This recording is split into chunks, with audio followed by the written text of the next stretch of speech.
Okay, so let's get started. We have a few guests, so let me just say welcome to everyone to another open seminar of the Co-Produced Religions Initiative, in which we try to understand how Judaism, Islam, and Christianity have co-produced each other over time through constantly interacting with, thinking about, and imagining one another. We are delighted to have Professor Christine Hayes speaking today on the very exciting topic of laughter in religions. Christine is a member of our academic collegium, and she will be introduced by one of our postdoctoral researchers, Jill Stinchcombe, who will also be moderating the discussion. And with that, I leave the screen to Jill and Christine. Wonderful. Hi, everyone. Thank you so much for being here today. I have the pleasure of moderating and introducing someone who I don't think needs very much of an introduction to us, but it's always fun to remember our colleagues' accomplishments anyways. Christine Hayes is a Sterling Professor of Religious Studies Emeritus in Classical Judaica at Yale University. Her most recent book, What's Divine About Divine Law? Early Perspectives, received the 2015 National Jewish Book Award in Scholarship, a 2016 Prose Award for Best Book in Theology and Religious Studies from the American Publishers Association, and the 2016 Jordan Schnitzer Award from the Association of Jewish Studies. Her other scholarly monographs are Between the Babylonian and Palestinian Talmuds and Gentile Impurities and Jewish Identities, Intermarriage and Conversion from the Bible to the Talmud, which was a 2003 National Jewish Book Award finalist. I could go on about her accomplishments for a very long time, so I won't. Instead, I'll say I'm very excited for her talk today, which is titled, Can We Laugh at God? Humor and Play in Judaism, Christianity, and Islam. And with that, I'll leave the floor to Griff. Thank you so much for that kind introduction, Jill, and thanks everyone for this invitation. I just want to say that the title of the talk was something of a placeholder until I figured out what I really wanted to talk about with you. So it was very general, but if I were to retitle it, it might be The Incongruity of Anthropomorphism as an Axis of Co-Production. So I just want to first of all make sure that everyone can see the... Yes, perfect. Okay, and you only see that, right? You don't see anything else. Okay. So in the ancient Mediterranean and in West Asian cultures, gods were widely depicted as possessing a human form and human emotions and engaging in human behaviors. But divine anthropomorphism and anthropopathism entail an essential incongruity. The attribution, oh gosh, why is this not working? Okay, right. The attribution of human qualities to non-human or superhuman beings. And incongruity can be funny. And because I'm writing a book on laughter and humor and play in classical rabbinic literature, that's the 2nd to the 7th century, I've been spending a lot of time thinking about the incongruity of divine anthropomorphism as a consciously humorous technique of the rabbis. But today I want to think about divine anthropomorphism as an axis of co-production. So before we begin, a word on incongruity, which refers to something that does not align with expectations or mental patterns. As humor theorist John Morial explains, there are 2 basic reactions to incongruity. The first is a negative reaction, like distress or puzzlement, when incongruity is perceived as a dangerous violation of the proper order of things, like coming across a bomb on the front seat of your car, or when it's a violation of our values, like seeing a parent abusing their child. It's distressing, it's not funny. Other incongruities are more puzzling than distressing, like when I found a set of my house keys by the curb outside my house. Threatening and puzzling incongruities are not amusing, and we're motivated to eliminate them, or if they're puzzling, to resolve them. But there's also a positive response to incongruity. So when an incongruity is perceived as non-threatening, we find it amusing or humorous, and we enjoy it. We're not motivated to end or resolve it. On the contrary, because humor is the enjoyment of cognitive shifts, we are motivated to prolong it and repeat it and even double down on the incongruity. So the incongruity theory of humor explains why we don't laugh at all incongruities and why we don't all laugh at the same incongruities, because not all cognitive shifts or incongruities are experienced by everyone as pleasurable. And the very same incongruity can distress or puzzle one person and delight and amuse another. So these divergent responses to the incongruity at the heart of divine anthropomorphism are found, first of all, in classical antiquity. This is going to be a bit of a romp through till we end up in sort of at the 12th century. But some ancient Greeks were not disturbed by the anthropomorphic conception of the gods and found it funny. Comic representations of the gods in the genre of mythological burlesque found wide expression in vase paintings from the 7th to the 4th century BCE, in cultic rituals and festival observances that involved laughter and scurrility, in Hellenistic epigrams, in Attic comedy, which originated in festivals that honored the god Dionysus, religious festivals, and in later Roman comedy. The bumbling, pusillanimous, incompetent deity was a stock character of the old comedy. But some ancients were very disturbed by divine anthropomorphism. So beginning with the pre-Socratic figure, Xenophanes of Colophon, so that's 6th to 5th century BCE, you have a new brand of philosophers who attacked Homer and Hesiod and the pantheon of anthropomorphic and immoral gods. So Plato banned all poets from his ideal republic for peddling falsehoods that hinder an apprehension of the true nature of the divine. Aristotle's unmoved mover lacked the form and appearance and intentional behavior of humans. The Stoics denounced the attribution of passions and emotions to the gods as utterly foolish and absurd. Epicureans touted the detachment of the gods. So these criticisms continued in the Hellenistic age and in the Roman imperial period. And these critiques were absorbed by the church fathers. So Tatian in the 2nd century ridicules the gods of traditional religion. In chapter 10 of his oration to the Greeks, he decries the morally corrupting effect of myths that depicted the gods engaged in adultery and pederasty and rape. And this is a theme that's also sounded by Aristides of Athens, by Justin Martyr, by Augustine, the list goes on and on. And then against the anthropomorphic conception of the gods presented in mythology and epic poetry, the philosophers innovated an abstract conception of the divine that non-philosophers perceived as incongruous. Plato introduced ideas that we think of as sort of always being around, but they were new at the time. Plato introduced startling and counterintuitive claims about the nature of the divine. The divine is absolutely good, just, immutable. The divine doesn't engage in falsehood and experiences no emotions. The divine underwrites the moral life, and virtue consists in assimilation to the divine. The Stoics innovated the idea of an immutable divine logos, or reason, embedded in and governing nature as an unwritten divine law. These were new ideas. And the Stoics and the Middle Platonists promoted what Weber would later call the theodicy of good fortune, this principle of providential just deserts.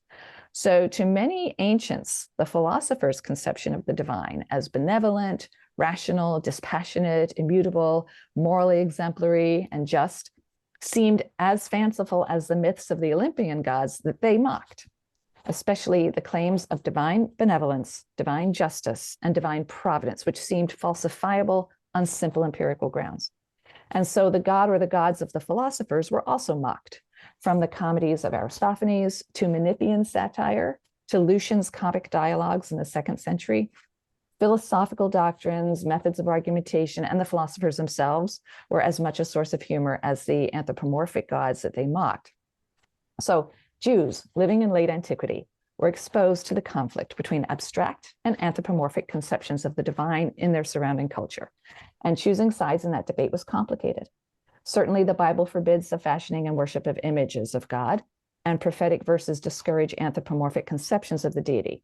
But there aren't many of those. And the Bible is full of anthropomorphic and anthropopathic descriptions of Israel's God. Humans are created in God's tselem, his image, or his physical form. God's body may not be composed of flesh and blood, but he has hands, he has a face, he has a form. He makes it visible to humans when he wishes and in a fashion that he chooses, as an old man with snowy hair or as a body made of fiery amber. He engages in a variety of bodily activities. He strolls in the garden. He walks before the Israelites in the wilderness. He savors the smell of sacrifices. He fights Pharaoh. He battles mythological monsters, and he requires rest after the exertion of creation. He also experiences a range of human emotions. He loves, he hates, he experiences jealousy and anger, mercy and compassion. He feels pleasure and joy, as well as sorrow and regret. And he even changes his mind, as he does in Genesis 6. Verses 5 to 7. God saw how great was human wickedness on earth, how every plan devised by the human mind was nothing but evil all the time. And God regretted, vayinachem, having made humankind on earth with a sorrowful heart. Right? He feels sorrow. He says, I will blot them out, for I regret that I made them. God didn't foresee the corruption of creation because the biblical God is neither omniscient nor omnipotent. The free will of humans limits his knowledge and his power. Humans act in unpredictable ways that can surprise him, please him, grieve him, or anger him, and he has to sometimes change his plans in response. So the biblical God is not the abstract deity conjured by Greek philosophers in the 6th and 5th century BCE or by later Christian theologians. He's not static and immutable. He's dynamic. He's not omniscient and omnipotent. He's embodied, experiences emotions, responds to unforeseen events in historical time. So the biblical God shares many features with the anthropomorphic gods of Olympus. So when Jews in the Hellenistic period encountered the philosophical conception of the divine and its condemnation of divine anthropomorphism, they found themselves in a complicated position. As much as they may have agreed with the philosophical criticism of the Olympian gods, they knew that similar criticisms could be leveled against the anthropomorphic God of the Bible, as indeed they were. The 2nd century philosopher Celsus mocked the idea of the biblical God needing to rest after creation, like a very bad workman, he says, who must refresh himself. In dialogue with Trypho, Justin Martyr in the 2nd century turns biblical anthropomorphism against the Jews. He contrasts Christian symbolic understanding of Scripture with the inferior and quite literal understanding of the Jews, who fancy that the Father of all, the unbegotten God, has hands and feet and fingers and a soul like a composite being. In his attack on the Montanists, Tertullian declares the ascription of suffering to God as blasphemy, while his approximate contemporary Clement of Alexandria considers anthropopathism to be a carnal mode of interpretation, a mode of interpretation that's generally associated with Jews, right? Carnal is often kind of a code for Jewish. So ancient Jews responded to the incongruity of biblical anthropomorphism in different ways. Those attracted to the abstract conception of the deity of the philosophers and Christian theologians, but those attracted to the abstract conception of the deity were distressed by the incongruity of biblical anthropomorphism, recalling those reactions to incongruity that I mentioned at the beginning. And they sought to end it. So the 1st century Jewish philosopher Philo exemplifies this approach, commenting on Genesis 4:16, which refers to the face of God. Cain goes out from the face of God. Philo declares that God cannot have a face. To have a face entails having a body entails having passions, experiences through time, mutability, weaknesses, needs, and a localized presence. The philosophical soul, says Philo, knows that it's both untrue and impious to attribute such distinctly human qualities to the biblical God, who, in contrast to the mythological gods, is immutable and omnipresent, discernible only with the mind and not with the eyes, and so biblical anthropomorphisms must be understood figuratively. Philo is especially exercised by verses in which God experiences regret or changes his mind, as in Genesis 6:6, when God creates or regrets creating humans. Addressing those who take this verse literally, he asks, what greater impiety could there be than to suppose that the unchangeable changes?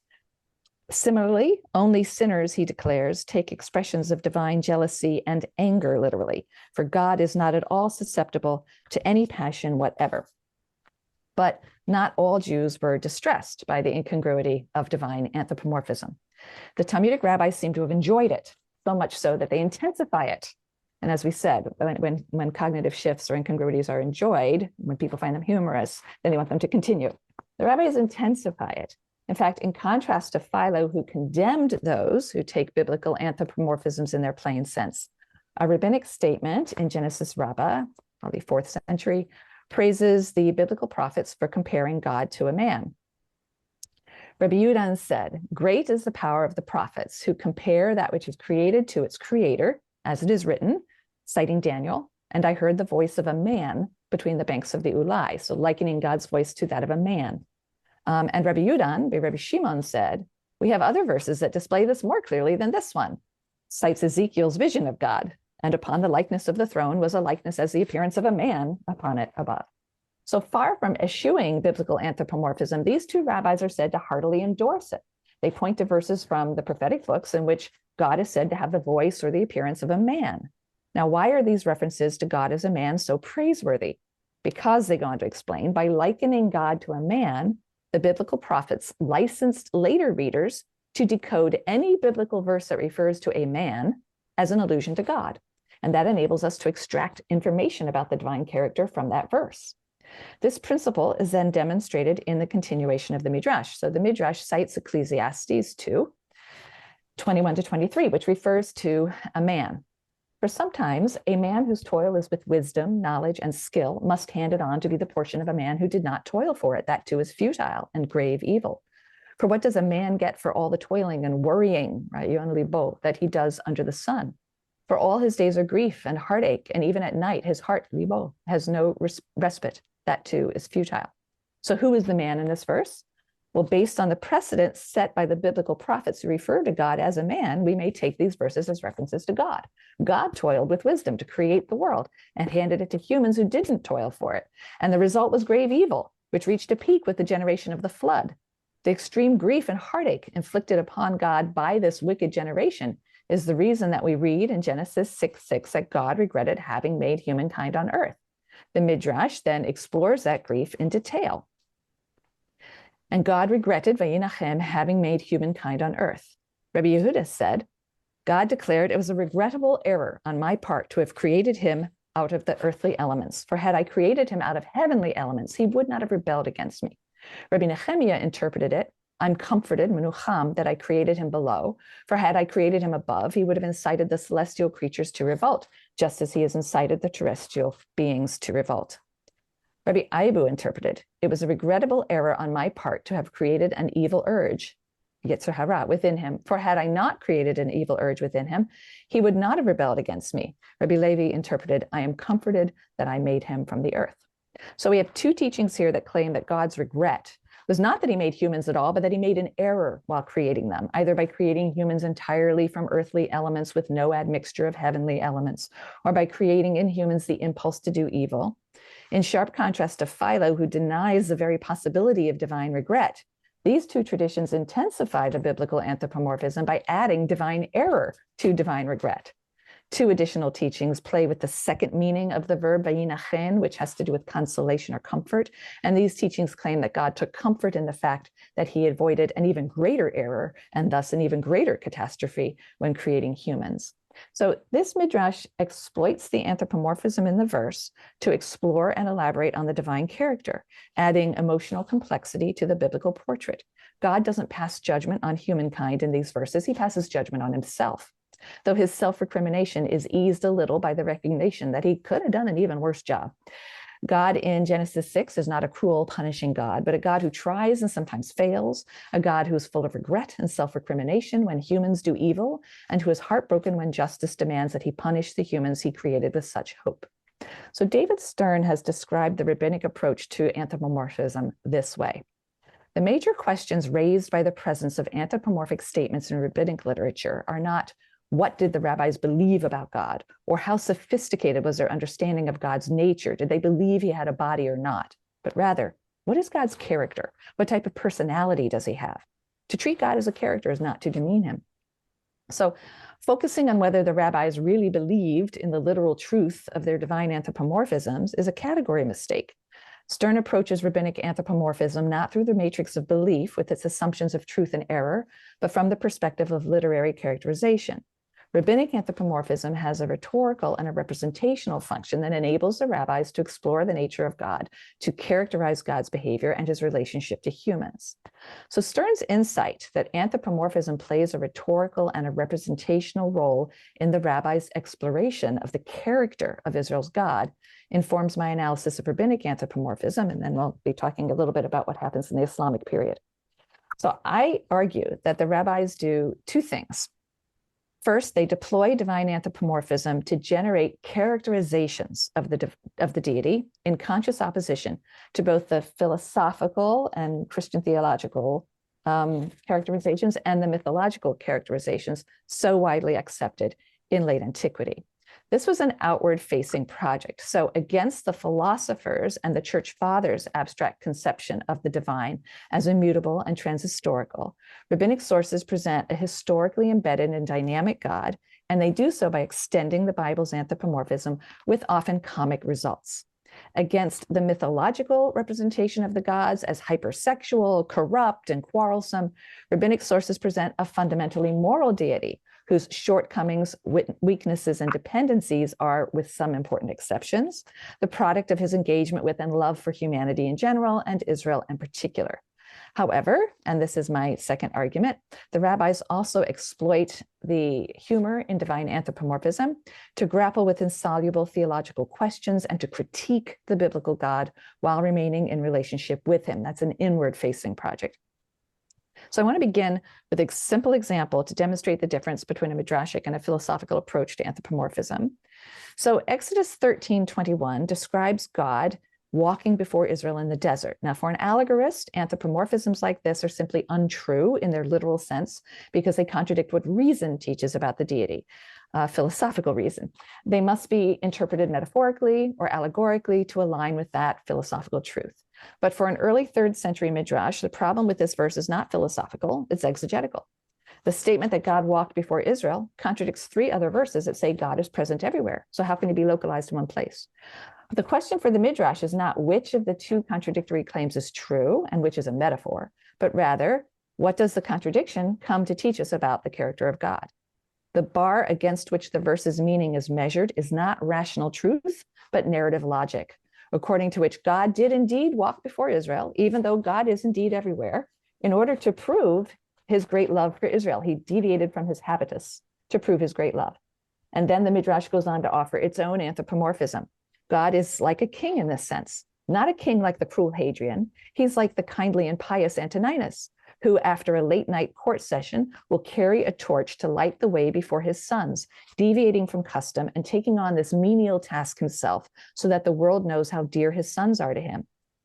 God is the same way. So the Midrash doesn't refute the anthropomorphism, it harnesses it to explore the character of the biblical God. It trains readers to approach the Bible not as a philosophical text that must be decoded to confirm a predetermined philosophical conception of a transhistorical and immutable deity, but as a narrative text that must be probed to discover the unfolding, unfinalized, and dynamic character of a historically embedded interactive deity. Now, we know that the incongruity that's inherent in divine anthropomorphism was a source of pleasure and humor for the rabbis because they extended it and they intensified it, and they did it in 3 ways. First, they will literalize biblical metaphors. Don't have time for examples, you'll have to trust me. Second, they sometimes explicitly articulate a non-anthropomorphic reading and reject it. You may think that an angel or an agent did this, but no, God himself literally did it himself, right? That kind of thing. The third technique for doubling down on the Bible's anthropomorphism is simply to import one where none exists in the biblical text. Anthropomorphisms that the rabbis import into scripture are occasionally introduced by the following cautionary formula.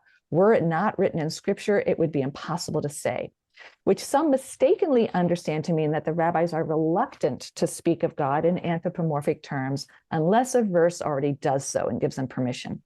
But Moshe Halbertal has already written about this, and he has shown that the anthropomorphic portrayal that will follow this cautionary formula isn't written in the verse at all. It's inserted there by the rabbinic reader through often very playful exegesis. What the formula actually does is buy cover for the rabbinic interpreter to explore and construct the character of Israel's God in a daring manner, attributing to God, in many cases, an ignoble social position or status. So in the anthropomorphisms that follow this statement, God is often depicted performing acts of service for humans, like carrying a torch before them, like a son would do for a father, like a slave would do for his master, because of his love, his great love for Israel. But some of the role reversals are even more extreme. An early comment on Deuteronomy 30, verse 3, and the Lord will return your captivity et shuvatecha, it plays with the vowels of the word et, so that the verse says not that the Lord will return your captivity, but the Lord will return with your captivity. So suddenly God is not the agent of Israel's exile and return, but its object. He too is exiled and in need of redemption. And again, what's so shocking about this interpretation and what prompts Rabbi Akiva to say, were it not written in scripture, it would be impossible to say it. You have redeemed yourself, God. What's so shocking is not the anthropomorphism, but the role reversal. We expect God to occupy the role of the Redeemer, not the redeemed.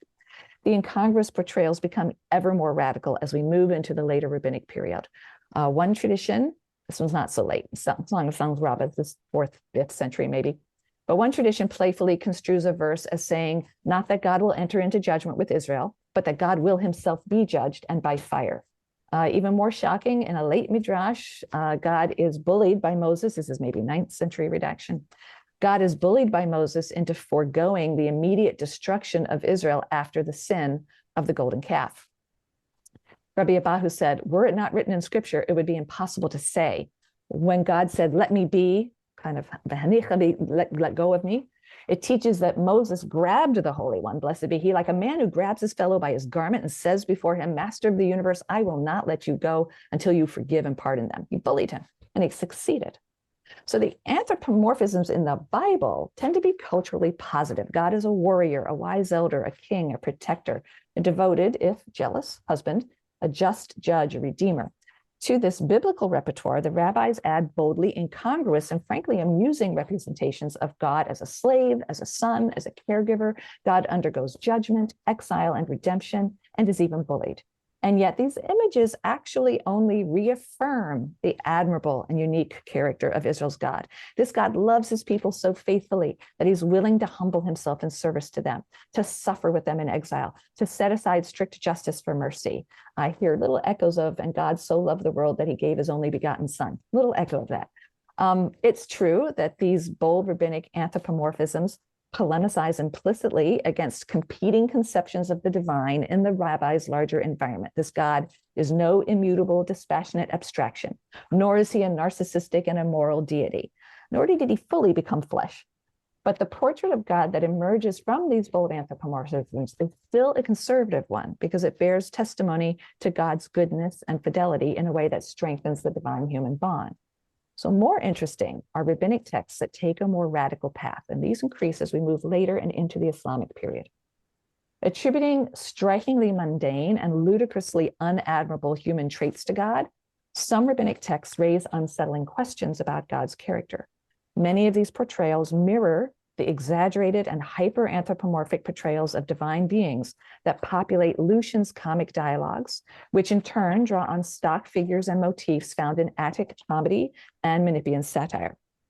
Thus, God appears in some midrashim as an overworked or incompetent bureaucrat prone to error. In some, he is petty and spiteful, or cowardly, or clueless. In some, he is emotionally deficient or emotionally incontinent. In one text, he even sins and requires an atoning sacrifice. Like Attic comedy, Menippean satire, and Lucian's dialogues, these explicitly absurd comic portrayals do more than polemicize against the philosophical and the mythological portrayals of the divine. They also enable the rabbis to point to troubling aspects of the divine character, challenge their own conventional religiosity, and grapple with insoluble theological deep problems. Now, I don't have time to share some of these in detail. I'm simply going to summarize some examples before I turn to developments in the Islamic period. So one set of rabbinic texts considers the question of whether God exists in time. Now, the God of the philosophers, of Philo, of Christian theologians, and of later Islamic rationalists was both atemporal and immutable. By contrast, the rabbis follow the Bible in their understanding of God as governed by time. But rabbinic sources take the idea to a humorous extreme, and they describe God's busy schedule. So according to one ancient tradition that divides the 12 hours of God's day into 4 3-hour periods, he spends 3 hours occupied with Torah, studying Torah, 3 hours providing food and sustenance for all living things in the world, 3 hours sitting in judgment, and 3 hours making matches, as he did with Adam and Eve, to ensure the happiness and continued existence of humans. This God is no atemporal and unmoved mover, nor is he indifferent, as the Epicureans claimed. He is a still moving mover, busy maintaining the cosmos he created by ensuring its physical sustenance, its moral regulation, and its continuing propagation. And unlike the Olympian gods, this God's interactions with humans are not self-serving and baleful. However, in a Palestinian midrash, Leviticus Rabbah 8:1, that parodies this tradition. There's a lot of internal parodies in the Midrash. God is said to actually spend all of his waking hours as a matchmaker. And moreover, making happy and successful matches, it turns out, is harder for God than the parting of the Red Sea. And he often fails, as is empirically the case when you look at all the broken marriages. A second parody or parodic version of God's schedule gives up on the idea of God as a yenta altogether and has him spend that last 3 hours of each day sporting with Leviathan. At night, he races around in his chariot and he attends live concerts by the angels. But it makes us ask, is the world not quite as well ordered? Is God not quite as attentive as we've been given to believe? Is he just playing around? As for God's Torah study, which is how he spends the first 3 hours, several traditions describe God as a student of Torah who needs help from humans to explicate the meaning of the divine law that he himself bestowed upon Israel. The divine-human collaboration described in these traditions does not unveil the static meaning of the text, but generates it. Working together, God and humans come up with new meanings. The text is dynamic and generative, just as its divine author is, not static and immutable. So new laws, new halachot, are announced in the Heavenly Academy each day. And God's interpretation of his own law in the Heavenly Academy is not inherently authoritative. This is seen in the carnivalesque story of Rabbi Bar Nachmani in the Talmud. In the story, God debates a point of purity law as a member of the Heavenly Academy, the Yeshiva Shel Ma'ala. God doesn't prevail, and this produces a deadlock. So to break the tie, the Heavenly Academy sends the angel of death to fetch Rabbi Bar Nachmani because they recognize he's really an expert in the laws of impurity, much more than God. God is furious when he learns of the premature death of this righteous man, so that he could, as Daniel Boyarin says, intervene in an arcane debate on a fairly obscure bit of purity law. So together, these stories are a humorous strike against philosophical claims of divine omniscience. God has to learn the law, and against the Stoic doctrine of an unwritten and immutable divine law. The rabbi's divine law is a written text that yields mutable meanings through continuing interpretation. At the same time, the story of Rabbi Bar Nachmani pushes back against the mythological gods who also summon human beings, but for immoral purposes. Zeus abducts Aegina, Europa, and the lad Ganymede to rape or sexually abuse them. By contrast, Rabbi Bar Nachmani is desired for his learning and is snatched up to study in the Heavenly Academy. But there's a darker side to this little comedy that's reminiscent of Menippean's satire and Lucian's comic dialogues, which also feature travel between heaven and earth. Like Zeus in Lucian's Assembly of the Gods, God isn't in control of the heavenly assembly, nor can he ensure a long life for the righteous. This man is killed against God's knowledge, and that's a theme of Lucian's tragic Zeus. Nor is God in complete control of his own emotions. Lashing out in frustration and anger at the premature death of this great sage, he harms even more innocents until he's slapped on the nose by an itinerant Arab in a very funny scene. Again, the world is not as ordered as we might have hoped. We wonder who's in control. Another set of traditions explores God's dueling emotional reactions to the destruction of the temple in order to protest divine injustice. In a lengthy narrative in Lamentations Rabbah, so not such a late work, God weeps inconsolably over the destruction of the temple and the suffering of his people. But in a second lengthy narrative in the same text, God is disturbingly indifferent to the sufferings of his people. In this narrative, Abraham, the ministering angels, the patriarchs, and Moses weep and tear their hair and clothing over the incomprehensible contradiction of God destroying the city and the people he so loved. Unmoved, God justifies the destruction as punishment for the Israelites transgressing the Torah in its entirety and sinning against each of the 22 letters of the alphabet with which it is written. This is classic hyperbole. So the Torah and the 22 letters of the alphabet are summoned to testify in a scene that's reminiscent of a hilarious courtroom drama attributed to Lucian, in which certain letters sue other letters. I think Tau sues Sigma or something. But Abraham shames the Torah and each letter in turn into not testifying. And then he hurls an accusation at God. Your law prohibits the killing of a beast and its young on the same day, Leviticus 22. How then can you stay silent when mothers and sons among your people are killed together? God, who doesn't follow his own moral law, is an incongruity, but it's a painful one. The excessive lamentations of the patriarchs, the bitter remonstrations of Moses, they all prove ineffective. But Rachel succeeds where the others failed. Rachel peers into the divine psyche, and she offers her own experience as a corrective to the flawed thinking driving God's punishment of Israel. She describes how she helped her sister Leah take Rachel's place to become the wife of Rachel's beloved Jacob. Rachel hid under the conjugal bed. She suppressed her own desire. She made conversation on Leah's behalf so that Leah would not be discovered and shamed. Rachel scolds God. If I was not jealous of my rival and did not expose her, why should you, God, be jealous of idols that have no substance, such that you destroy and exile my children? So God relents and he promises a future restoration. But this story exhibits central features of Menippean satire and the works of Lucian. There's time travel, there's the collapse of distance between heaven and earth, and travel between the two locations. There's dialogues among the dead, there's an absurd courtroom scene, there's humorous speechifying and more. But it also mirrors the critical vision of these works. As David Stern notes, Rachel exposes the meaningless jealousy fueling God's past destruction of Israel, and it's a devastating critique. Ashamed, God relents a little. He promises that Israel will not be cast off forever. But should it have been such a heavy lift? And did he feel compassion or just shame? One quick final example to show how the rabbis use humorous anthropomorphism to grapple with the insoluble problem of theodicy. Bringing my screen share back. Okay, in Brachot 6a, God is said to pray, and based on a creative interpretation of a verse from Isaiah, he is said to pray wearing tefillin. So tefillin are the small 4-chambered boxes containing scriptural verses that are strapped to the head and arm of a Jewish male when he prays. There's a discussion about what God says when he prays, and that's already kind of funny. But the verses in God's tefillin remind God of the unique character of Israel, whom he redeemed and loves. God prays to himself to be merciful to Israel, a funny but poignant image that raises questions about whether God is even in control if he has to pray to himself to be merciful. But then the discussion veers into the problem of theodicy. One rabbi says that Moses requested 3 things from God, and all 3 were granted. The third request is found in Exodus 33:16, when Moses said, "Show me, please, your ways," right? Famous passage where Moses asked to be shown God, and God says, "Hide in the cleft, and I'll pass by you with my hand over your eyes, and then I'll take my hand off, and you can see my back." Okay, so Moses said, "Show me, please, your ways." Now, in the Midrash, they say that this was actually a request that God explain his ways, and specifically that he explain the apparent lack of justice in the world, why righteous people sometimes suffer and wicked people seem to flourish. God, in the Midrash, replies that the righteous who suffer are bearing some of the punishment of their sinful forebears. The wicked who prosper are blessed with some of the reward earned by their righteous forebears. The Gemara objects then, actually this is a Midrash in the Gemara.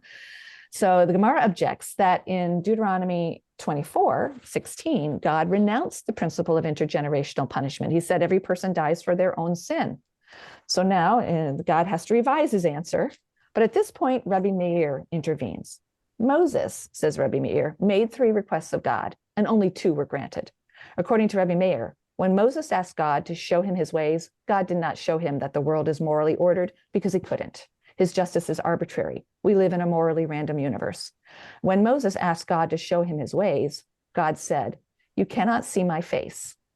So instead, you will see my back." And then God showed Moses the knot of his tefillin on the back of his head. Rabbi Meir has hijacked our high-minded theodicy, and we are left with an incongruous image that is at once humorous and distressing. Unable to offer a satisfactory account of his running of the universe, God turns his face away from us as if ashamed, and yet we see the knot of the strap that fastens the reminder of his love for his people to his forehead. In the moral chaos of the universe, all hope hangs on that knot.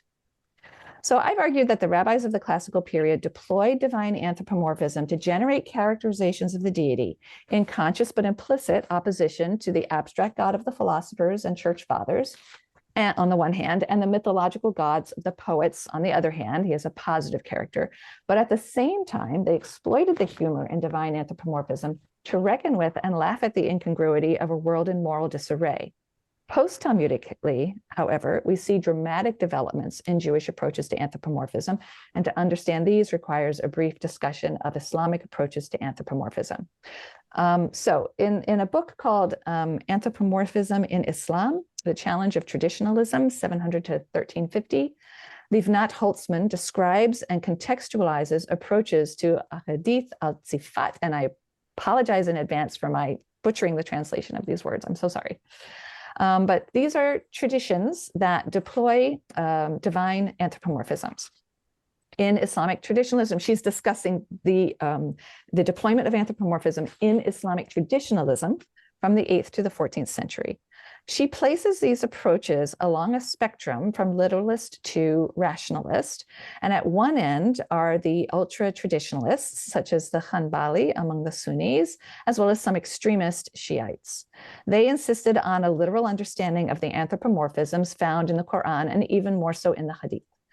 At the other end, there are the extreme rationalists, the Mutazilites, who were supported by the Abbasid caliphs, who maintained the oneness and incorporeality of God. So citing Quran 42:11, which says of God that nothing is like him, they insisted that verses in the Quran and statements in the Hadith that analogize God to humans could not be taken literally and were metaphors intended to aid human comprehension. Between these extremes, we find al-Ash'ari and his followers who adopted a middle course of transcendentalism. They accepted anthropomorphism bila kaifa. This is literally without knowing how, or without our knowing how. Bila kaifa is a theological concept according to which one accepts difficult Quranic verses as they stand and without question. Bila kaifa enabled traditionalists to maintain divine anthropomorphism in the Quran and Hadith literature as true, while asserting God's transcendence and dissociation from physical attributes. The evidence for Shi'ism is actually mixed, Holtzman says, and shows some oscillation. Anthropomorphic verses and Hadith in which God laughs, for example, were rejected in the Shiite Hadith corpus, and belief in them was considered a sin or even a heresy. However, some Shiite scholars accepted these traditions because to deny God's laughter would imply that God lacks an attribute, which would make him less than perfect. This is a paradoxical reversal of the idea that anthropomorphism entails compositeness and mutability, which makes God imperfect. So it's an interesting reversal. So just as I argued that anthropomorphism is deployed in rabbinic texts to generate characterizations of the deity in conscious opposition to competing abstract and mythological characterizations, right, this outward-facing project, Holtzman argues that the issue of anthropomorphism in Islam arose in the context of efforts by early Muslims to distinguish their religious beliefs from non-Islamic ones, especially those of the ancient Near Eastern cultures and the Greeks, who commonly portrayed their gods and goddesses in human form, and Christians who held that Jesus was God in the flesh. Clearly, divine anthropomorphism played an important role in the intergroup polemics of Christians, Muslims, and late antique Jew rabbis. Each attributed to outsiders the view that they themselves disavowed, whether pro-anthropomorphic or anti-anthropomorphic. Christian theologians and rationalist Muslims, echoing Hellenistic Jewish philosophers like Aristobulus and Philo, openly criticized those who took divine anthropomorphism literally. Indeed, Christians explicitly denounced the literal readings of divine anthropomorphism as Jewish. On the other hand, traditionalist Muslims openly criticized those who did not take divine anthropomorphism literally. Rabbinic Jews were more covert in their criticism. They polemicized against the abstract conception of an immutable and perfect God, not in so many words, but simply by doubling down on anthropomorphism and using it to characterize God as dynamic and immanent, responsive, and even accountable. Holtzman also notes that for Muslims, anthropomorphism was not just an inter-religious question, but an intra-traditionalist question that policed internal divisions and defined heresy. She describes the process by which the literalist apprehension of divine anthropomorphism became a Hanbali creed. So in the mid-10th century, Al-Najjad, who's a representative of the ultra-traditionalist Hanbali school, wrote about a hadith in which Muhammad is said to sit next to God on his throne. So God is sitting on a throne. And he wrote just the bold-faced part, whoever rejects this interpretation and refutes it expresses the views of the Mutazilites.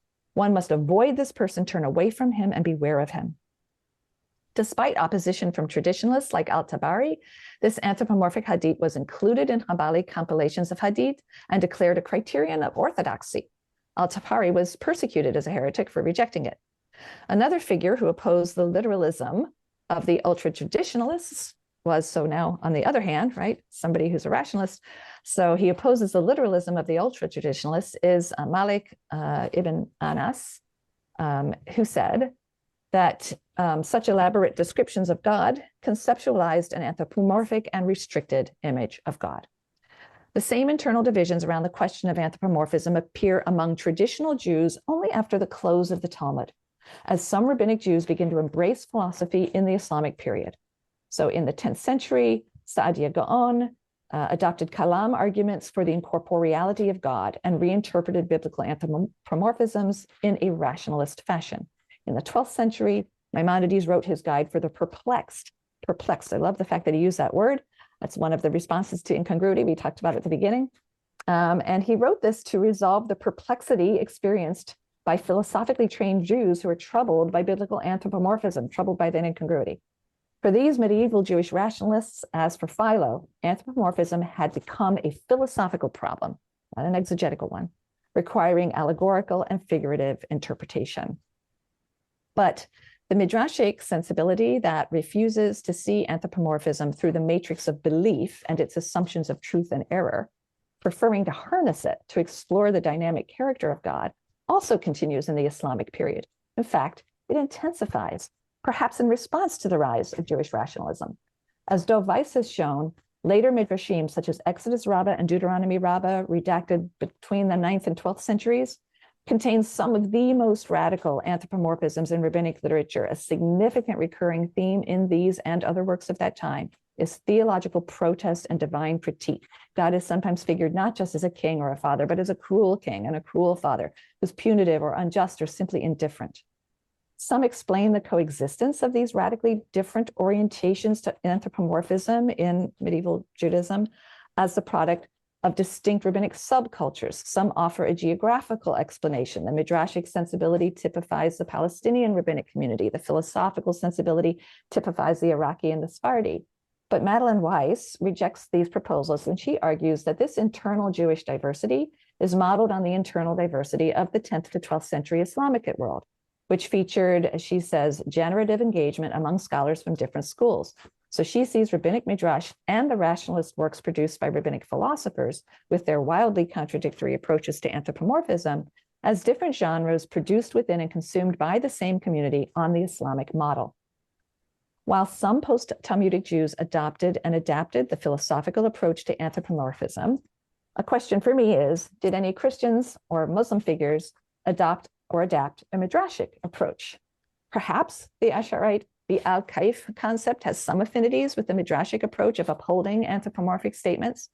Nevertheless, my initial forays into Islamic anthropomorphism suggest that they did not harness the incongruity, nor did early Christians, did not harness the incongruity of divine anthropomorphism to critique God or register theological protests as the rabbis did, especially around the question of theodicy, nor did the church fathers, I believe. Presumably, a commitment to the immutability and perfection of the divine precludes this possibility, but this is where I'd be interested to hear from those who are more expert than I in these traditions. If I'm right about Islam, this difference likely reflects the different frameworks within which divine anthropomorphism operated in rabbinic Judaism and medieval Islam. In medieval Islam, as in early Christianity, divine anthropomorphism is central to philosophical beliefs and debates about the true essence and nature of the divine. In rabbinic Judaism, divine anthropomorphism is central to the rhetorical representation of God's dynamic character within a covenantal context that allows partners to hold one another accountable. I owe that idea to Jonathan Brombach. It was only later in the Islamic era that some rationalist Jews traded the representational framework for the philosophical framework, or if Madeline Weiss is correct, added it as an additional framework. So I want to thank you. I hope I didn't run too far over time, but I'd love to hear any comments you have and also to learn more from you about anything I may have said that doesn't strike you as correct, certainly about traditions with which I am less familiar. All right. Thank you so much, Chris. I learned so much from that. I have so many notes right now. As moderator, now my task is to open up the floor to any questions that anyone might have. I'm seeing all the clapping reactions and also looking for a raised hand one. Feel free to put something in the chat or use the raise hand function in order to ask a question of Christine. But if nobody else has one immediately, then I will take my privilege as moderator to ask the first question, which, Chris, I was wondering if you could just speak a little bit more to the difference between rhetoric and representation and truth. I think that's a really crucial distinction that you're using at multiple points in your historic and, or, you know, in your sort of diachronic analysis of the sort of early Greco-Roman and Christian, and then later in the Islamic sources. And I think I'm mostly persuaded by it, but I would love to hear you speak to that a little bit more because I think it's such a crucial element of your argument. Sure. So when I use rhetoric or rhetorical, I'm kind of using them in their classical sense. When we think about the types of speech that the ancient Greeks described, right? The language of philosophy, which is demonstration or argumentation, aims at truth, meaning actually figuring things out about the world or about the deity or whatever it is. So demonstration is the mode of philosophical speech, which aims at truth. Rhetoric is not. Rhetoric is a mode of persuasive speech used by orators to persuade us to something, whether it is true or not. And so it's just a different matrix. It's not concerned with demonstrating philosophical truth. Rhetoric is persuading us to something. It may be true, it may not be true, but that's not its concern. It's trying to persuade us to something. And in this case, representations of God and the character of God that make it possible to have some sort of continuing relationship with this God, right? So that's how does that help? That's how I'm sort of using those terms. And I probably should have explained that more carefully. So that's why I Yes, see these as different matrix, as a different kind of matrix for thinking about anthropomorphism. Is anthropomorphism, do I now think about this from a philosophical matrix where I'm demonstrating truth, in which case these are not rationally true statements, and so I just say they're false or I allegorize them. Whereas if I'm not using that framework, and it's just really that I understand them as rhetorical in some way, and I'm actually just looking at my picture and seeing that I look like I'm in jail. I will close my lines in a minute. Sideways jail. Right, but that's a different matrix for thinking about anthropomorphism as a type of rhetoric trying to help us understand or persuading us to know something about the divine being. Right, okay, so it doesn't put itself under the burden of having to argue that this is some sort of philosophical truth. And the one big benefit to me, well, I like that for the way it can help maybe get to a different framework than that, is this true or not? And exactly, which I don't think is a question, which is why I wondered if this is a little bit like the Asherites, because clearly I need to close a different window. Yeah, okay. I wondered if it's a little bit like them. We don't, but I didn't know whether that was just more agnostic, we don't ask kind of thing. So I just don't know. So I have, apparently I have 3 windows in this room. So I don't know if it's the same thing. And so a part of my question is, if I saw in the Islamic materials, not just we don't know, but then a sort of, but let's play with this image anyway and do some wild things with it, then I would feel more convinced that there's something similar going on here, and there may be some influence of the Midrash, but I'm just not sure. And whether it's more of a kind of a God is just transcendent and transcends our ability to know, and so we don't talk about this. And I just have no idea. Interesting. Okay, excellent. We have 2 questions. So the first one is Katerina. Yeah, thank you, Christine. That was really delightful and fascinating. I wanted to ask you a question about your putting on and the same side Hellenistic philosophers and early Christians, because I mean, certainly the first centuries within Christianity can be understood as a laboratorium of theology, right? And it is true that in their polemics against Hellenistic images of God, they are very clear, but at the same time, they would develop the idea of the incarnation, which is a very strong way of being anthropomorphic, isn't it?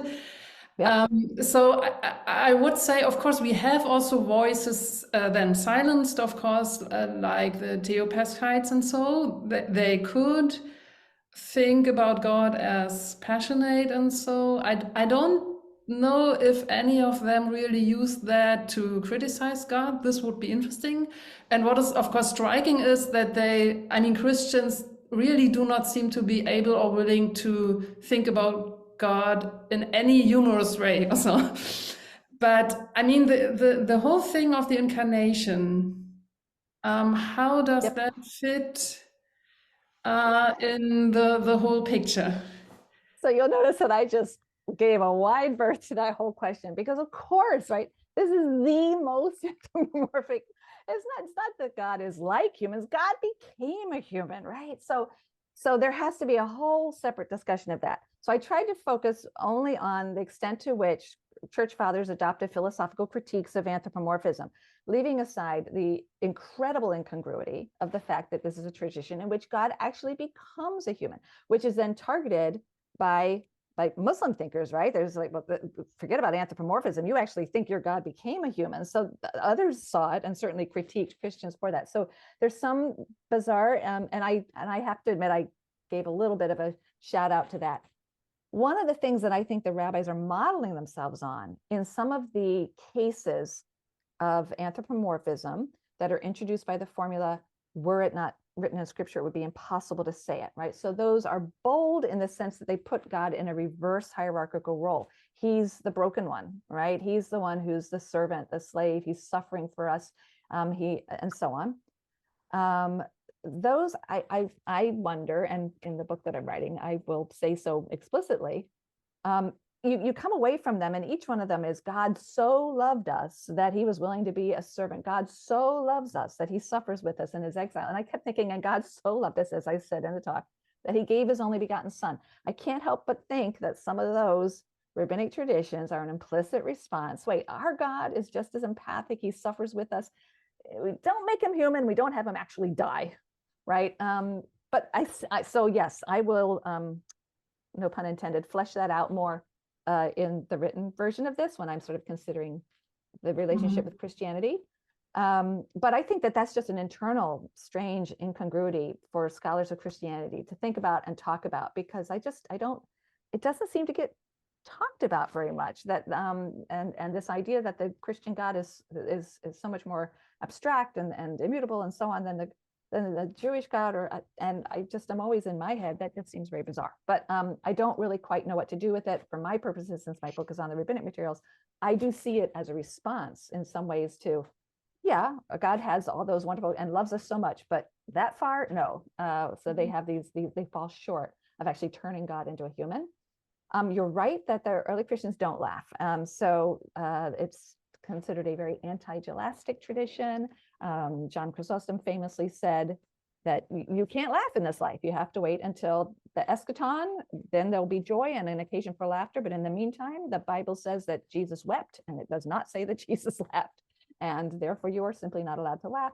We do start to get, as you move, obviously, into the medieval period, the tradition of the holy fools. You start to get all sorts of carnivalesque representations and scurrilous words and so on. But this kind of thing really, while it attacks religious piety and attacks the church, not so much a critique of God. That doesn't mean that there isn't maybe an individual author here and there, but in Midrash, I mean, we're talking about the canonical texts, right? We're talking about the canonical works.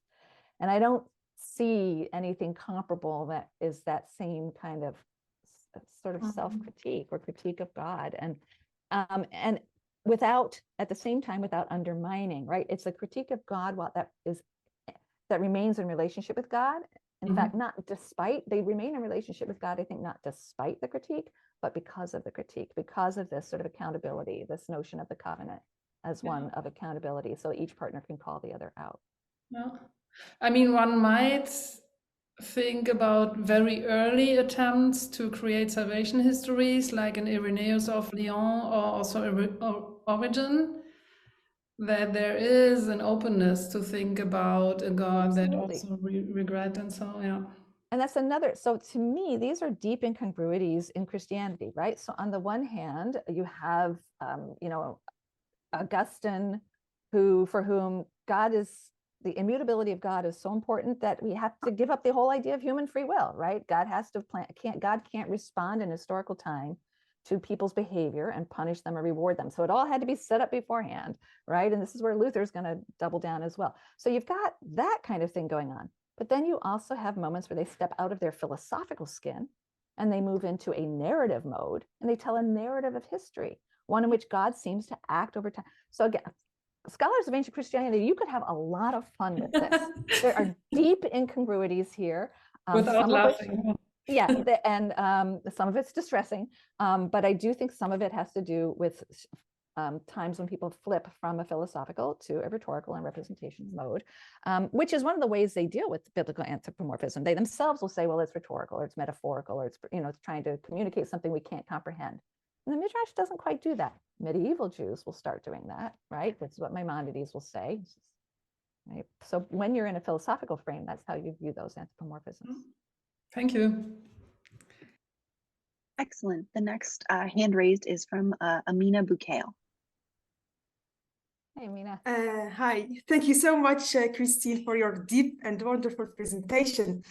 I would like to make connection between what you said about humor and the literature, especially with the Jewish writer during Spain, Christian Spain. So what do you say about this humor in according Inquisition and the conversion and all this dark atmosphere?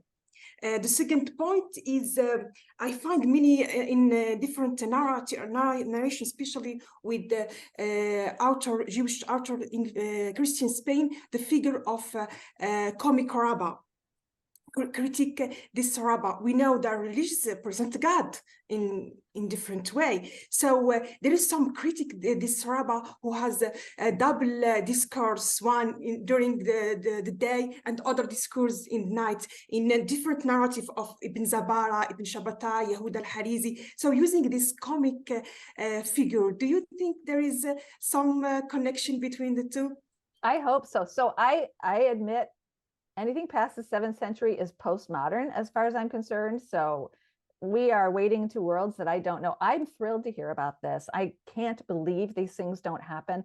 A little bit of poking around, I did come across, oh gosh, I forget the name of the figure now, who wrote really wildly critical, Islamic figure who wrote poetry, wildly critical, though not so much of God, but of Islam, of prohibitions, of command, and so on. It's full of all sorts of obscenities and so on. So I know that there were these figures that were somewhat marginal, and certainly were irreverent. What I would have to look at it, is it targeting religion in general, clerics in general, which is what we see in the medieval Christian materials? Or does it sort of go after some of these deeper questions of God or theodicy? I can't imagine people didn't, but I just don't know. But yes, I think there's a deep incongruity between certain assumptions about God, which really begin with Plato, that God is benevolent, or with Stoic ideas of an ordered universe, or with other philosophical ideas of divine providence. That's just incongruous with our experience of the world. Those were new ideas. We tend to think that they're natural ideas, but they're not natural. They were made up by certain people at a certain point in history. And they are not congruent with our experience of the world so often. And so we will find, I think, people in any tradition at certain points who are not distressed by the incongruity, but are somehow able to find it amusing and enjoy it. But I do not know anything about Christian Spain. I'd love to learn from others about that. Our next question is from David Nierenberg. Who's also going to ask me something about medieval Spain, right? Good, okay. Definitely not. But I will begin exactly, I wish I remembered exactly the words that Amina used, deep and wonderful, about your talk. And the only reason I raised my hand is because not to contribute anything, but because the deep and wonderful just it moves us all, I think, to speak. When I saw your title, I imagined that I was going to be in the world of Michael Screech's Laughter at the Foot of the Cross. And then I discovered I wasn't. And now I have to reread Michael Screech and see how his later world and yours, and of course, a Christian, he's purely in the Christian world. But I somehow feel there's a resonance still between that old project and what you chose not to do here in terms of Christianity. And then it led me to think about something you laid real stress on: historical dynamism. That anthropomorphism served the rabbis as a way of exploring and emphasizing the historical dynamism of God in the world. And I find this absolutely fascinating, because I think Katarina and I have really wagered heavily on a kind of historical dynamism, an awareness of historical dynamism in all three traditions to underpin any possibility of co-production.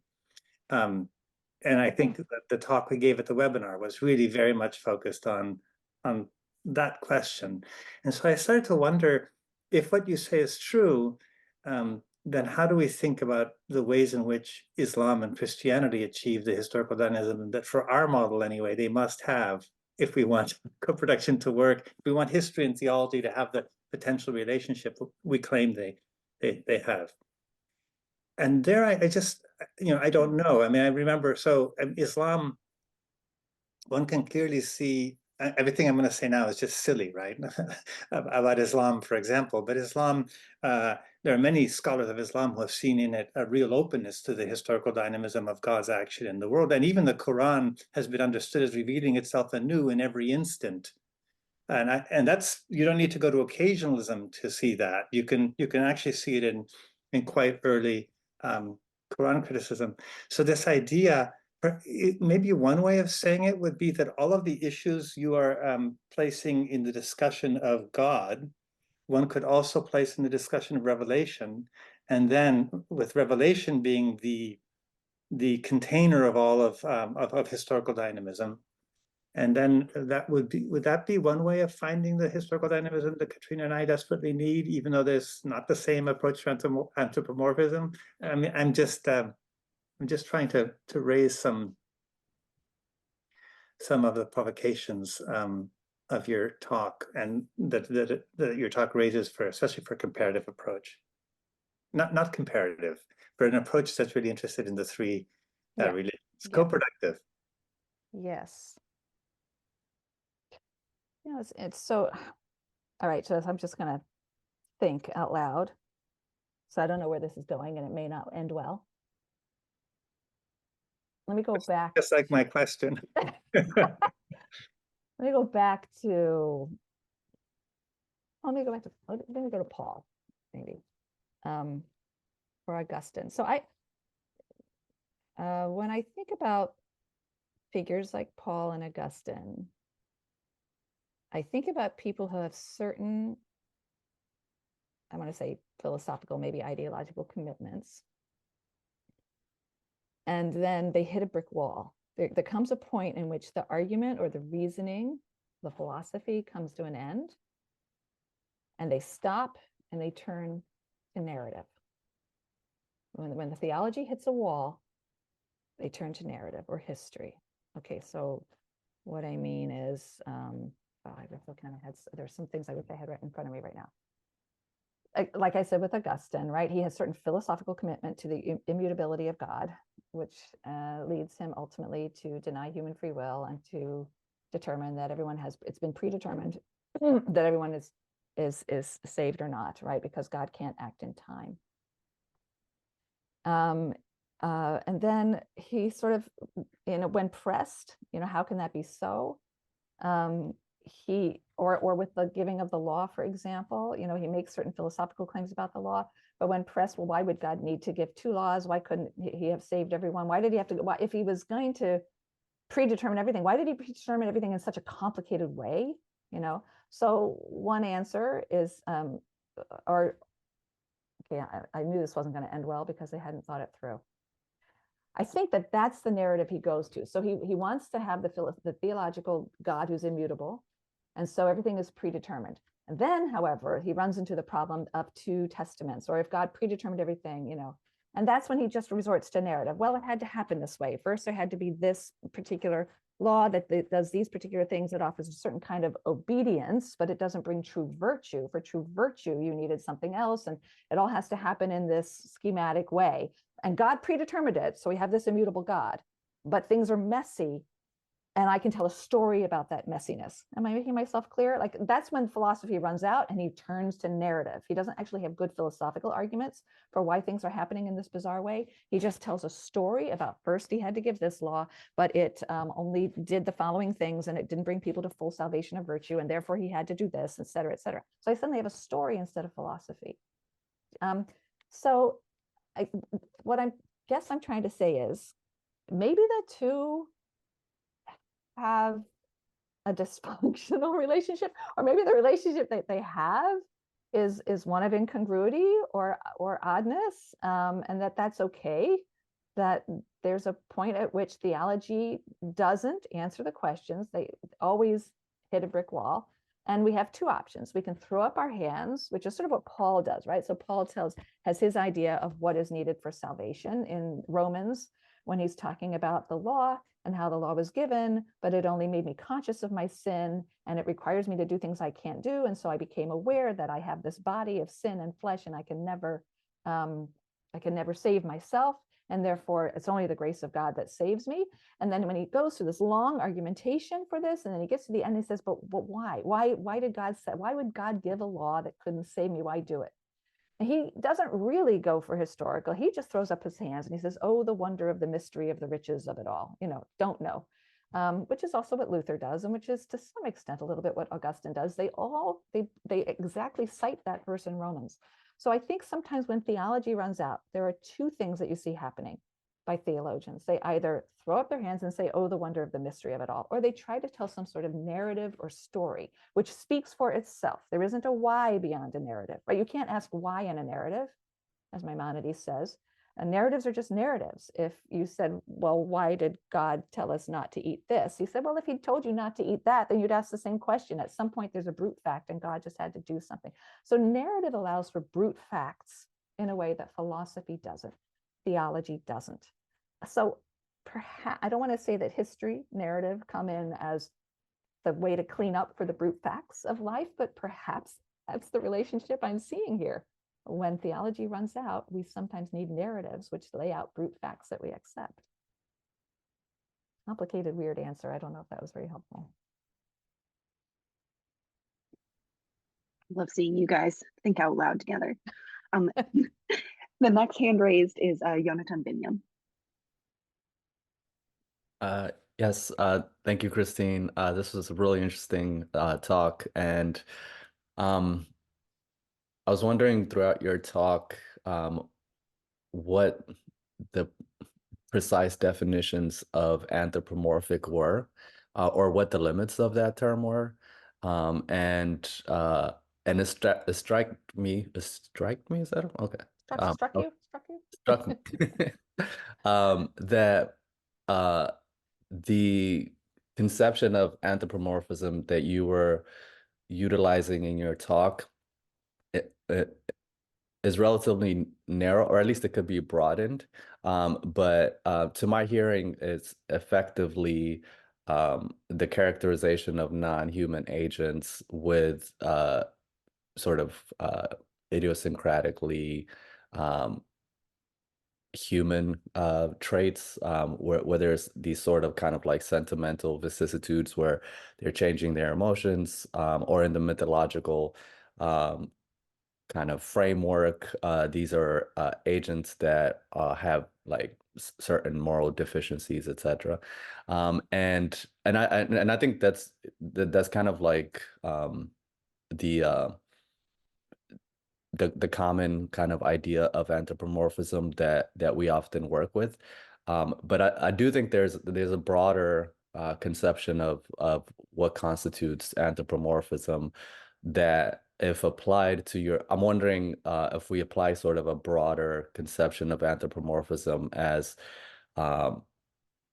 say, for example, just the naming of a subject, like taking God as a subject, as opposed to, and I was trying to think of like clear examples that would contrast against this sort of idea of anthropomorphism that I have, and one would be kind of a pantheism, this sort of notion that like God isn't a he, but God is an it, like nature is just like divine in some sort of way, but there isn't a personality there. There's no subject there, and I'm wondering the extent to which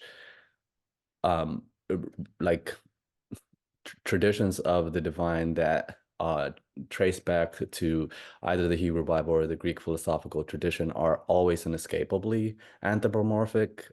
It's just that they are anthropomorphizing a sort of like Superman, where God is still kind of a subject, God is still a he, but he just has like different powers than these other also Supermen, but like Supermen who may have various like character deficiencies, etc. But even though theologians are prone to toss out terms like immutable and abstract toward characterizations of God as they conceive of him, I'm wondering like to what extent there is such a thing as non-anthropomorphic conceptions of the divine in these traditions, over against which you can juxtapose anthropomorphic conceptions and what that does to this notion of incongruity, if that distinction is dissolved. Yeah. Well, so I guess because I'm an historian and not a theologian, I'm taking my cue from the texts themselves. So this is a charge that they level at one another, right? In their criticisms of one another.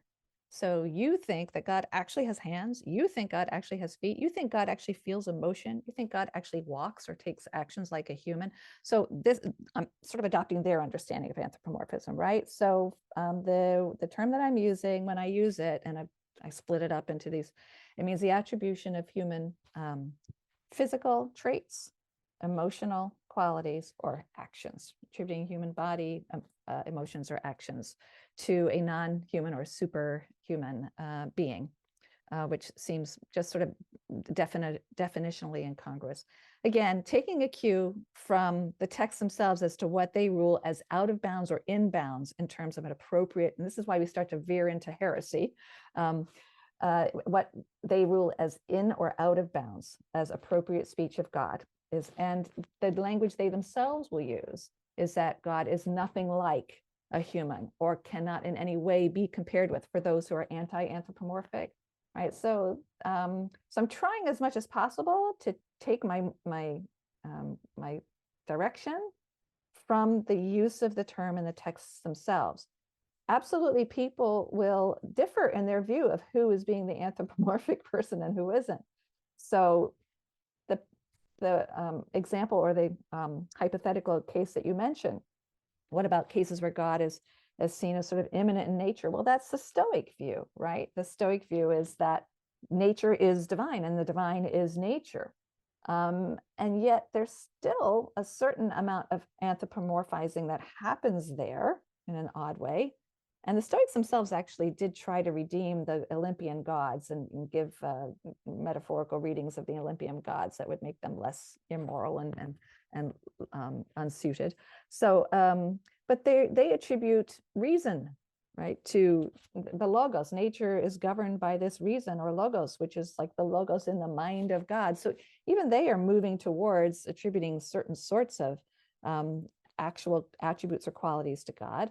And they also believe that there's a sort of a divine providence, right? This sense that there's an order, and the theodicy, they believe that just because of that rational order, the good do well and the wicked do not. So they start to come to some of these, even though they're speaking of the divine as nature and immanent in nature, they're still attributing certain sorts of qualities that are almost bordering on agency, and certainly the attribution of reason. So, and they got made fun of. They got mocked by people like Lucian and others for this idea that there was even that degree of agency and that the world is not random. So you're right. It's a subtle question. I kind of went for the easy hanging fruit in terms of, body, emotions, and actions, because there's so much, and because that's so much of the language that they speak about themselves. But if we really drilled down on any of these, we would find all sorts of difficulties that everyone has in speaking about the transcendent in any way that isn't utterly transcendent. We would simply have to be silent, right? We would have to, that the apophatic tradition, there's something to that. There's just no way to speak about God that isn't already automatically crossing some sort of line into a level of anthropomorphism. So I'm just keeping it more narrowly on the things that they themselves understood as being in or outside the line of acceptability of likening God to humans or not. There are certain things that they felt were abstract and safe, and certain things that were clearly anthropomorphic. They either embraced those or they didn't. But you're right, at a deeper philosophical level, there's all sorts of criticisms to be raised about any kind of speech about God. Awesome. Our next question is from Shlomo Zafir. Thanks a lot for the talk. Very interesting, and whetting my appetite more for the book. So I guess the question I have is how do you see the relationship between religion and philosophy or how do you disentangle them in this question? So someone could look at all the data presented and say, this is really not about Judaism, Christianity, and Islam. It's really just about Greek tradition, Greek philosophy, and how people coordinate their religious ideas and either are willing to or are unwilling to subordinate their prior religious conceptions to philosophy, Greek philosophy and that tradition. And so, like, you could say the medieval Jewish shifts are from Midrash is not because of Islam per se. It's just because, Muslims translated Greek philosophy into Arabic. Jews could now read it, and that's what's going on. And the difference between Philo, the Talmud, and medieval Jewish philosophy is simply the question of how much they were reading Greek philosophy. And I wonder if someone could make a similar analysis within other traditions. And so, do you think, first of all, is that accurate on the facts, or is that a misconstrual? And if one could argue that way, where do you see the role of religion beyond religion just as providing access to philosophy? Let's say in the case of Islam translating Greek philosophy into Arabic or that sort of thing. Where do you see more local co-production between religions themselves rather than between religion and Greek philosophy? Right, this triangulation. No, it's a really good question. So one thing that I didn't say, which I am saying in the extremely long version of all of this, that actually when it comes to anthropomorphism, we have a double incongruity. So the one I focused on here was the incongruity between abstract and anthropomorphic conceptions of the divine, and how the different traditions are responding to that perceived incongruity. And there, I think your description is not a bad one, Shlomo, that they're encountering the philosophical tradition and they're trying to find ways to deal with it. But quite apart from that, and before we get to that even, anthropomorphism itself is just inherently incongruous without a philosophical tradition. The philosophical tradition in some ways simply latches onto the inherent incongruity and builds from it. So in other words, we already know that in the Bible, right, that you have prophets saying, for God is not a man. God doesn't do this. God doesn't change his mind, except that he does in 3 places in the Pentateuch. And actually, I love, there's a wonderful passage in Jeremiah 16, I forget where it is, where God actually in first person speech says, sometimes I decree in this way against the nation, but then they clean up their act. And so then I change my mind and I'm good to them. And sometimes I decree for somebody, but they do something bad. And so I change my mind. He explicitly says that he responds to the way humans behave. So it's already internal to anthropomorphism that it has this incongruity. And we see it already within the biblical tradition. We see these 2 voices. So when it becomes convenient at a certain point because philosophy picks up on and systematizes that objection to anthropomorphism, right? And presents a full-blown other picture of God, it becomes convenient for me to use that as a label. But I think it would be wrong to say that without philosophy, we wouldn't have this problem. It is already an inherently incongruent thing, and it happens within religious traditions. I don't think you need to necessarily have learned philosophy to sense that incongruity and to sense the incongruity between certain religious teachings and the state of the world, right? So yes, they are entangled in complicated ways, but I think that's largely because philosophy gives voice to and systematizes the incongruity that's already inherent in anthropomorphism. Without it, it would take another shape, or the debate would take a different shape, the debate would take a different form, but I think the debate would still be there. Does that help? Yeah, and I'm wondering, are there also cases where you see one religion more or less responding to a new concept that another religion introduces? I guess you mentioned Muslims responding to ideas of the incarnation. Yeah, and I do think that the rabbis are implicitly responding to this God so loved the world stuff of Christianity in these interesting, were it not written in scripture, it would be impossible to say, representations of God really, accepting an ignoble, humiliating sort of status because of his great love for Israel. Why does that suddenly come up? And that's not really a biblical tradition. And why does that start to appear in the 3rd, 4th, 5th century rabbinic sources?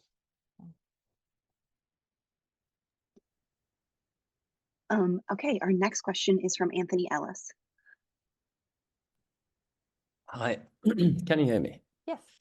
That was fantastic. Thank you very much. I wanted to ask about humor, really, and particularly about the relationship between humor and comedy and the absurd. So a lot of what generates humor is stuff which is not fitting, which is obviously not true, definitely often stuff we don't expect. And so I had two questions. First, how do we know, given that that's so much based on what we take for granted and what other people might not, and vice versa, how do we get beyond that sort of big barrier of cultural difference and work out what someone else took to be patently absurd, and which are things which seem patently absurd to us but were matter of fact for them? Yeah. And that's just a general, I mean, I always feel that humor is a really tricky thing because I often feel inequipped to sort of jump over that barrier with confidence. And I'd like to know how you navigate that. That's the first question. And a kind of semi-related question.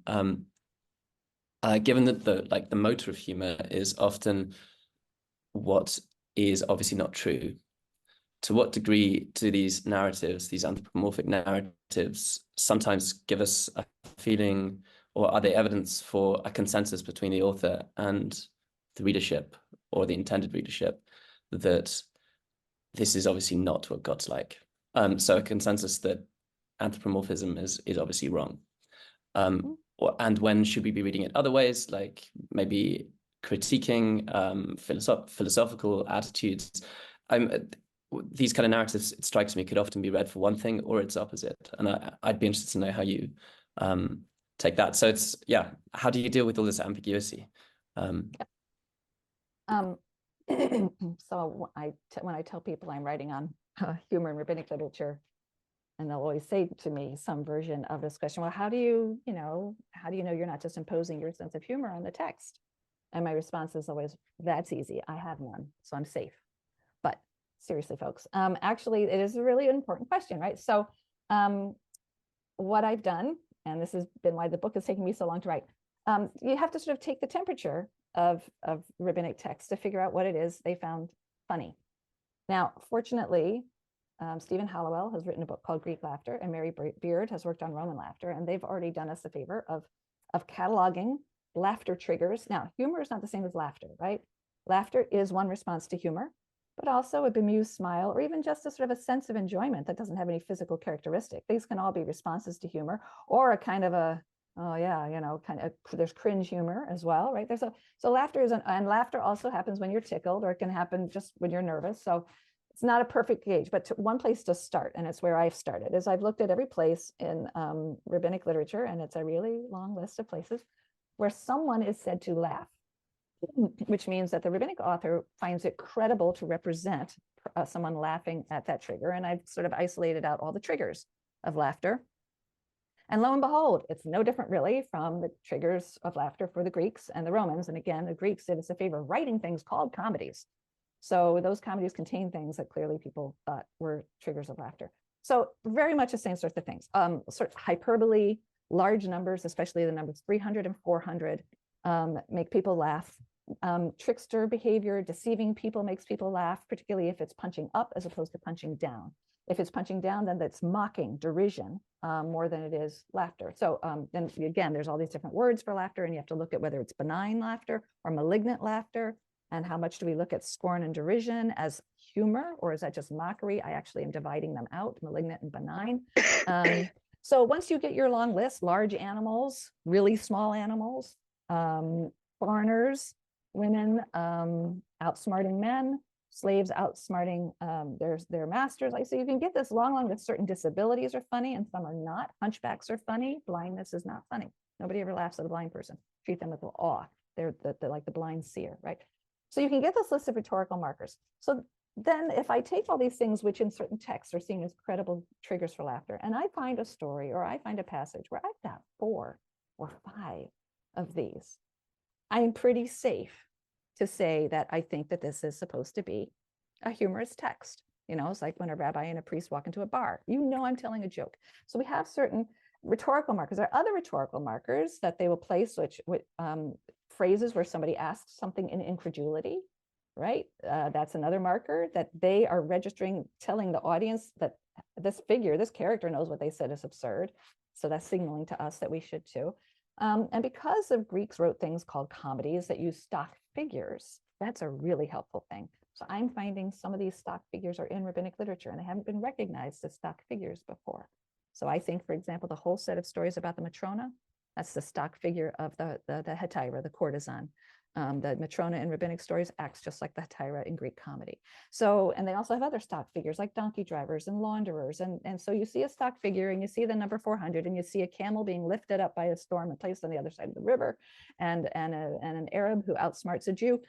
You're probably in the play sphere. You're probably in a humorous text. And I think analyzing in those terms is more respectful of the text than trying to see it as teaching some deep theological point.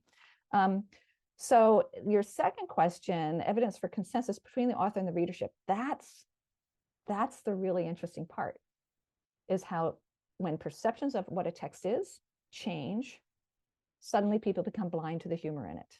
People are blind to the humor in the Bible because of their deep reverence for the text. The Bible is full of humor. I think there's no funnier scene than the scene of the burning bush. But God forbid I say that to certain people. I'll be told that that's heretical, right? It's the funniest scene ever. That's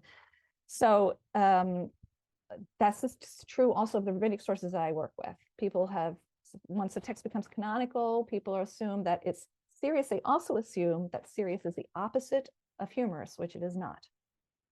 Humorous is playful, but that doesn't necessarily mean it's not serious, and that serious things are not said through humor. The passage I very briefly outlined for you in Lamentations Rabbah, the one where God is so indifferent and cold and unfeeling and everybody's coming, it's a hilarious text, really hilarious, especially when Moses is sort of grilling the letter Aleph and saying why it shouldn't testify in the letter Bet and why it shouldn't testify and embarrassing them all. And they're all, it's hilarious, but it's also profoundly disturbing and profoundly serious, right? Raising these questions of theodicy. So what I'm trying to do is I'm trying to recapture what I, with perhaps too much confidence, think is probably the original modality, the original genre of some of these materials in rabbinic literature, basing myself on strong claims about the genres that were available at the time, particularly Lucian's dialogues. It's remarkable to me as I spent the summer reading Lucian's dialogues, and one after the other, this is Midrash. This is exactly what Midrash, the time travel, bringing Moses and Abraham and everyone all together in some sort of afterlife or some in-between space between heaven and earth, and so many of the motifs and the themes are exactly the same, not just the techniques. So I think reading these stories through the Lucianic lens and also noting their difference, there are definitely differences, is important. So too long answer, but you're right. And I think that we can make historical claims about what were written with a playful or humorous, in a playful or humorous style, things that we are supposed to understand that way. We have lost sight of that because of cultural difference and because of assumptions we have about the nature of canonical texts and the incompatibility of humor or laughter and religion. That incompatibility is a largely Christian influenced incompatibility. It really begins in the 1st, 2nd century. The Greeks prior to that thought religion was hilarious. They, as I said, mythological burlesque. The gods appeared in the comedies. They were hilarious. And this did not undermine worship or ritual. And some religious ritual was in fact scurrilous and obscene. And yet it was part of the actual religious ritual. So it didn't undermine people's relationship with the gods. Thanks, great answer. You've seen Inga Kuhn's book on Lucian's Laughing Gods, I guess. I love it. Yeah, I read that book this summer, and that was one of the things that convinced me that we have to read the Midrash this way. So I credit her quite a bit in my book, quite a bit. Cool. Thanks so much. Excellent. Our next question is from David Gyllenhaal. Thanks very much for your talk. As I was listening to it, I started to get less bored with something in my own research that had really started to bore me. So that's maybe the best thing that a talk can do. And I'm going to actually selfishly ask on that topic. So what I want to ask about is, what role do you see metaphors of God's action playing in sort of like healing some of the disjunctures or aporias that you get? Because from my perspective, mostly grounded in the late antique Christian literature, metaphor becomes really, really important for when you feel like you need to bridge that gap between the language of theology and the language of narrative. I think you're definitely right that you will sometimes just hit a wall where the theology is just sort of like, it's not working. And so you just switch to narrative and you let that gap be. But I think that there are cases where, and I can mostly speak for Christian writers, where that gap bothers people. And what they'll often do to address that fissure, if they don't like it, is that they'll take a metaphor that they have some kind of warrant for scripturally, and they'll ride that metaphor really, really, really, really hard. So to give one example, there's I'm just pulling this out of my dissertation. I really love this one homily that Cyril of Alexandria has, where he starts by telling his congregation at a time of crisis that now God in his nature is free from anger, aorgiton, but he also brandishes the rod in imitation of the best of fathers, chastising out of love, so pedevi. And I think that's ubiquitous in Christian tradition for problems of theodicy. If people are bothered about theodicy and that gap between theology and narrative is feeling bad, then what they'll very frequently do is they'll take some kind of metaphor and they'll just ride it to death. So God as father, God as teacher, God as doctor is another really popular one. And what's kind of striking about the way that you can use metaphors is that they're kind of usefully slippery. They're slippery in a useful way because people sort of know that you're not talking in like a high theological register where you need to have your ousias and your homoiousias exactly lined up. They're sort of like, well, it's a metaphor. But on the other hand, it's not just a pure story that you have to take on its own terms. And that kind of slipperiness is almost what makes it useful. But I don't know anything about whether you can use it in a similar way in rabbinic tradition or not. And so that's just kind of my question, sort of what kind of work do you see metaphor doing for So I think addressing that really issues of intercourse? I think that is largely a recourse of the philosophical mindset, right? So this is why Maimonides is going to have this kind of a theory of these anthropomorphisms, right? Of course, he'll have it, he'll explain it in terms of the elite and the masses, right? So only the very few philosophically sophisticated can arrive through long study of Aristotle and others at a clear perception and true opinions, correct opinions, or knowledge of the divine as having no body, unicity, incorporeality, all the rest of it. But that is not something that the masses can attain. And so we need these metaphors, and the Bible speaks in metaphors, and it's basically giving them the basics of correct theology. It does say God is one. Okay, so at least they've got the idea of unicity, even if they can't prove it through Aristotelian demonstrations. But at least it's giving them the ideas. And of course, they need, in a rhetorical fashion, they need certain metaphors in order to motivate the moral life, right? They need to believe that God's going to reward and punish them. And they need to believe God created the world in time rather than it being eternal, so that you can have a God who can act in historical time and do things, although that's actually kind of an embarrassing idea, Maimonides thinks. So one way is to say that metaphors are a way for people who lack philosophical ability and can't really arrive at the truth through ratiocination or through the study of philosophy, to at least to impart to them at least ideas that are useful for the moral life. If they can't be right, let them at least be good. If they can't know truth, let them at least be motivated by the quest for reward for moral behavior, right? But I don't think that's what the rabbis are doing. So I think that, as I said, I think that's a recourse for philosophers who do see a distinction. It draws on language of truth and falsehood. Here's the truth, but we can't always speak in God in those ways. And it's also not useful sometimes for the religious life, especially for the masses. So we use metaphor.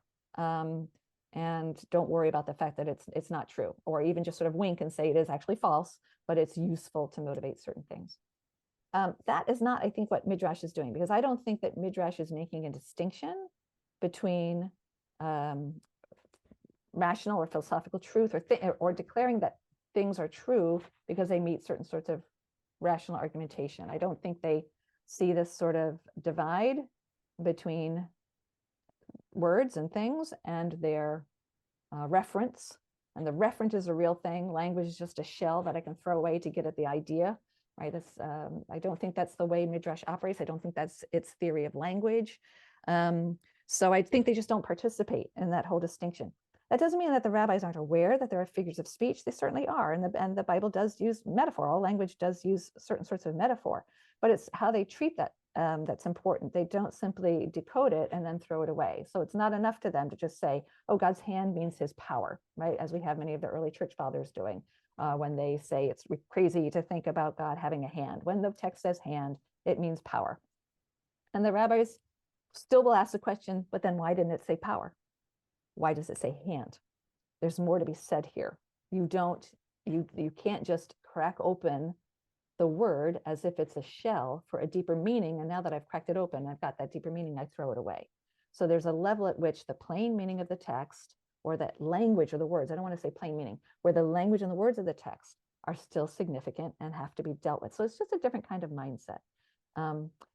Part of me wonders whether it's a lot like a Zen koan, and I actually am looking a little bit into some Buddhist materials in this book as well, because the idea of the Zen koan, the koan is just sort of keeping the paradoxical things, the absurdity or the paradox of things, holding those in tension, not always having to resolve things in a hierarchy, that this is real meaning and this is just surface packaging, right? This is truth and this is the metaphor.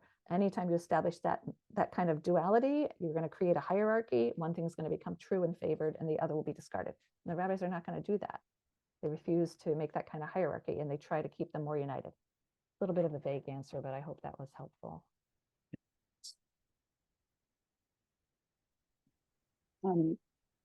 That was a really lovely answer. I just wanted to say that. Thank you before I introduce our next question, which is from Gaitam. Thank you, Christine. And I would like to return to your response to Anthony's first questions. In the list of the humoristic, we can say, motives and elements you have outlined, can you see also any influence from other comic genre of the Greek and Roman literature that were considered years ago as popular literature? You mentioned comedy and humoristic pamphlet by Lucian of Samosata, but I'm thinking, for example, the ancient novel or the mime, the farce that were very diffused in late antiquity, were read also by Christian. I'm asking that because in my work I'm trying to tracing to list also the humoristic themes in heresiology, and some of them that theme, for example, disability, or you said the animals, are also adopted by Greek by this Greek literary this genre, like I said, like the novel or the fables, like Aesopus, if we can go back to the archaic period. Oh, yes, there's so much there. Yeah, absolutely. So the novel, which we do start to see entering Hellenistic Jewish literature, the rabbis are not really writing novellas so much, but there are elements of the novel that are certainly seen in these texts, which also contribute to their humorous quality. One of the most important qualities of the novel was its collapse of epic distance, right? Epics, right? Novel comes to replace the epic or to stand alongside the epic. And one of the things about epic was epic distance, larger than life characters. And the novel collapses that distance and humanizes characters and figures. One of the qualities of the novel was to give heroic, and this also happens in satire and other sorts of writing, to give heroic or classic features, or even the gods, what they call its linguistic anachronism, have them speak in contemporary language, or have them speak like lawyers in the Roman court, happening all over the place, right? God is rabbinized. He uses rabbinic Hebrew, and he prays to himself using a rabbinic prayer formula, right? And Moses also takes on the language of a Roman advocate in the courtroom. So that kind of collapse of linguistic register was considered very funny in antiquity, and it was something that comic writers would resort to all the time. So the novel, which collapses epic distance, often brings in linguistic anachronism. That's very much something that I'm tracing rabbinic literature, as well as fables. So I have a whole long chapter on Rabbi Yoshua ben Hanania, who I see as a rabbinic Aesop. So the very famous fable of the life of Aesop, not Aesop's fables, but this other work, The Life of Aesop, is Rabbi Yoshua ben Hanania, and all of the tropes and the motifs, and even the whole riddle contest that's there. 3 of the riddles are identical to the riddles that Rabbi Yoshua ben Hanania poses. I mean, they had this text, with copies of it were found at Elephantine, a Jewish colony in Egypt. So it was around for a long time, and Jews certainly knew this text. We know that for a fact. So yeah, there's fables, all of these genres that are playful are reflected in various ways. So not just the ones that I mentioned. I have other chapters that deal with some of these other genres.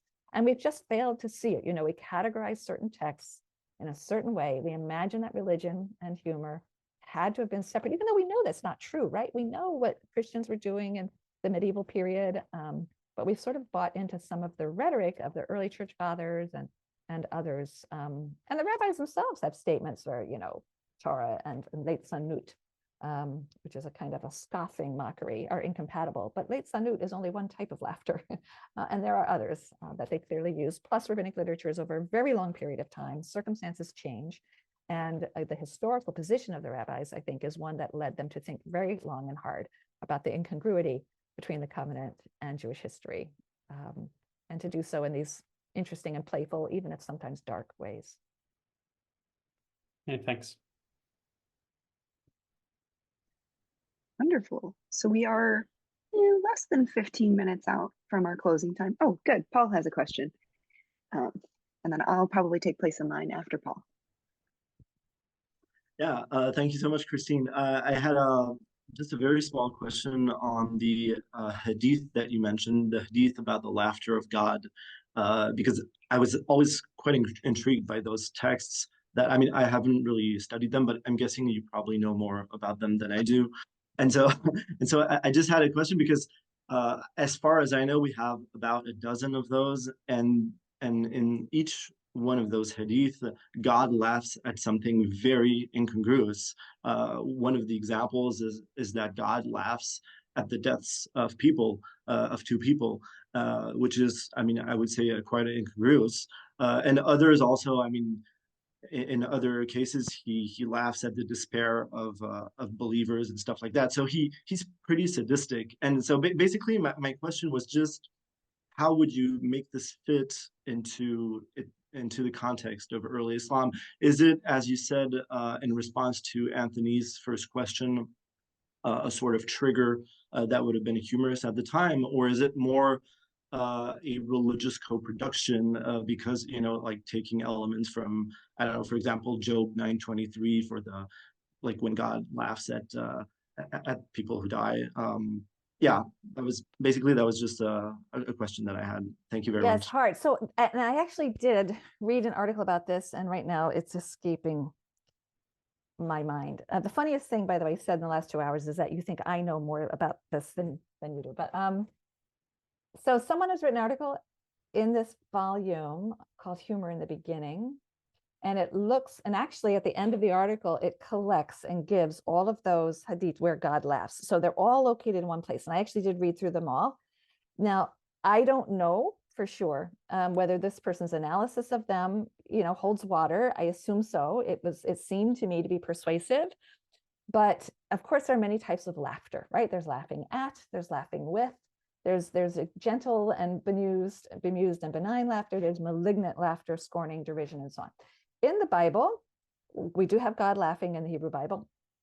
Whenever God laughs, it's always derisive and cruel, right? He's laughing at the defeat of the wicked and so on. Always derisive and cruel. In fact, laughter in general in the Bible is always derisive. Even the laughter at Isaac's, that all of the laughter in that story is all derisive laughter. People think it's joyful laughter. Sarah's laughing with joy when Isaac is born, not at all. She says people are going to mock me, basically. They're going to see this old woman nursing this baby, and then she turns around and sees Ishmael laughing, and she loses it, right? Because she thinks he's mocking. So all of the laughter there is the laughter of incredulity and mocking. It's not joyful. In the Hebrew Bible, I have to have a word of joy to qualify the word laughter for it to be joyful laughter. So, berina, I laughed with joy. Otherwise, it's derisive or even sexual. So we do have, only in the Hebrew Bible is only derisive laughter by God. The rabbis, God laughs twice in rabbinic literature. One is the derisive laughter, and the rabbis themselves recoil from it. And the other is the laughter of humanity, the laughter of God's self-defeat, where he's joyful that his students that humans have bested him at interpreting his own Torah, right? So they give us this different idea of God's laughter as being bemused. This particular scholar who collected all of these occasions in the Hadith broke them down into different categories, did not see any of them as derisive. So I'm interested to hear you say that, because I would have to go back and look now to see how persuasive. When they're always laughing with joy. So when someone dies, it's because they're now coming to their reward. So God greets them with laughter. So the laughter always signals approval. It's not a laughing at. It's really, I think, a better translation would be smiling. And the word for laughter can be translated in Hebrew as smiling as well. I think it might be better as smiling upon. We have the same word for laughter and smiling used in the rabbinic literature when they talk about a person who sort of the stars or fate is smiling on him, meaning a lucky person. So I'm wondering if in the Islamic texts, that's the kind of image, because that's something we get in these later rabbinic works, where when time, I think it's times, man, misachek, I think when don't have interactions with the X kind of person when time is smiling on him, because you're gonna lose out, right? Because he's lucky. So I wonder if that's where God is, you're lucky that you've come to your reward. God is smiling upon the person. But they were all smiles of approval or happiness. None of them, according to this author, were derisive laughter, but that's probably worth going back and checking. What's important is that laughter is a diagnostic of character. And this is how it's used by the Roman biographers of the emperors. Suetonius and others, they used laughter. Mary Beard talks about this. Laughter is a diagnostic. Caligula was a cruel and hated king because of the things that made him laugh. He would get disabled people together in a room and then gather his courtiers to laugh at them. He would get people drunk, then put them in a cage with the wild animals and snakes. And when they woke up, they would laugh at their discomfort. He was cruel and he laughed cruelly. And so Suetonius and other biographers use laughter as a diagnostic, as opposed to Augustus, who had the laughter of civitas, of civility, of humanitas, because he would laugh at jokes at his own expense. He never punched down. He only laughed at himself. Caligula punched down and laughed at those weaker than him. It's the laughter of a tyrant, as opposed to the laughter of a civil kind of laughter. And that's why Augustus, the diagnostic of laughter for Augustus, he was a good king. The two cases in rabbinic literature, where the one in Tractate Avodah Zarah, where God laughs cruelly at the fate of the nations at the end of the world, and the Talmud steps back and says, does God laugh like a tyrant? Uses the Roman word. So I think they're influenced by this idea of laughter as a diagnostic of emperors. Does God laugh like a tyrant? And the answer is no. God forbid. No, just one time in all of human history, he did at that moment to those Gentiles right there. But the rest of the time, his other laugh is the one at the Oven of Achnai story, where he laughs when he's been conquered by his children. He's been bested. It's a laughter at his own expense. That's the laughter of humanity and civility. That's the kind of laughter they want God to have, right? So, but in late rabbinic literature, he laughs more cruelly. That's when they're being more critical of God. So yeah, I think God's laughter, the kind of laughter it is, how it's represented, has a lot to do with the diagnostic of his character. So I see it as part of this characterizing trend. I really love that, actually, as a sort of concluding note, actually, of the sort of wonderful review of different things. Does anyone else have any final questions that they want to ask, though, as we are looking at the last 5 minutes or so of our talk? Okay, so I did have one question that emerged for me as we were doing this. And that is, in these stories, I'm quite persuaded, actually, by your assertion that, like, you think that some of these 3rd, 4th, 5th century rabbinic stories about God being willing to do these acts of service, essentially, in an anthropomorphized mode, is perhaps being sort of silent or implicit reaction to all rabbinic polemics is implicit. They never, unlike the Christians who are writing these tractates and naming, rabbis just don't do that. That's not what they ever do. But there's a lot of implicit stuff. Yeah. Exactly. And so I was wondering if in any of these stories there are any of the sort of characters or figures that we have come to recognize as sort of implicit polemics again. Like, is there ever like an Edom style figure who comes into these anthropomorphized God stories, essentially? Basically, like, we don't have explicit examples of the rabbi saying, like, the Christians are bad for these things, but there are moments that are generally recognized as, implicit polemic against Christians or other groups. And I was wondering if any of those sort of coded references come out specifically in the material you're looking at of anthropomorphized God. That's really interesting. I should actually do that. I will say that Esau Edom in rabbinic literature is Rome, not Christians. We gotta wait a little bit later. Look into the later or medieval period really does become Christianity. But really, no one's been able to prove, and Esau's always figured is doing these terrible things in the style of a Roman emperor. You know, it's always very much a Roman context, and mostly in the Palestinian Talmudic materials too. So, but your point is well taken. Are there other ways in which, and nothing comes to my mind, which doesn't mean it's not there, but nothing really obvious comes to my mind. We don't have a lot in terms of coded references. And of course, in the Talmud, we're not going to have that much for Islam, right? So just because of the time. And I don't see, I guess where I would go is I would look at some of these stories about minim that people like Michal Bar-Ashir Siegel have shown really do have sort of they're coded for Christians, you know, the mean goes away and comes back 3 days later. There's just certain things that tip you off, or they use certain verses in certain ways that were really important to the church fathers, but are not mentioned anywhere in rabbinic literature except in this one story about a debate with a mean. So there are lots of, so I would probably look there. But honestly, the one, and I've read a lot of them, and right now nothing's coming to mind. They mostly really are making fun of the figure, the character, their beliefs. Like they don't really involve God. So they I don't think so. I think my gut reaction would be to say that the anthropomorphizations of God are not necessarily used other than God's treatment of the nations generally. We get a lot of anthropomorphic stories where God is, you know, going around to different peoples and saying, hey, you want my Torah? You want my 10 Commandments? And they're like, you know, what's in it? I don't know. Let me see. Yeah, can't murder? No, don't want that. You know, we Arabs love to murder, right? Or, you know, the Christian Edom and Esau. No, we don't want that because we love to commit adultery, whatever. So there's a lot of poking fun at other peoples, and God is used in those. But are they about religion? I think that's just interethnic stuff more than religion. Which Very is interesting. That's the humor. Common comic technique, making fun of foreigners, right? Abderites got a lot of abuse and by the Romans, poor Abderites. I don't know, you know, there's certain peoples are pulled out, like our ethnic jokes today. Absolutely. Hope nobody hears an Abderite. I'm sorry. All right.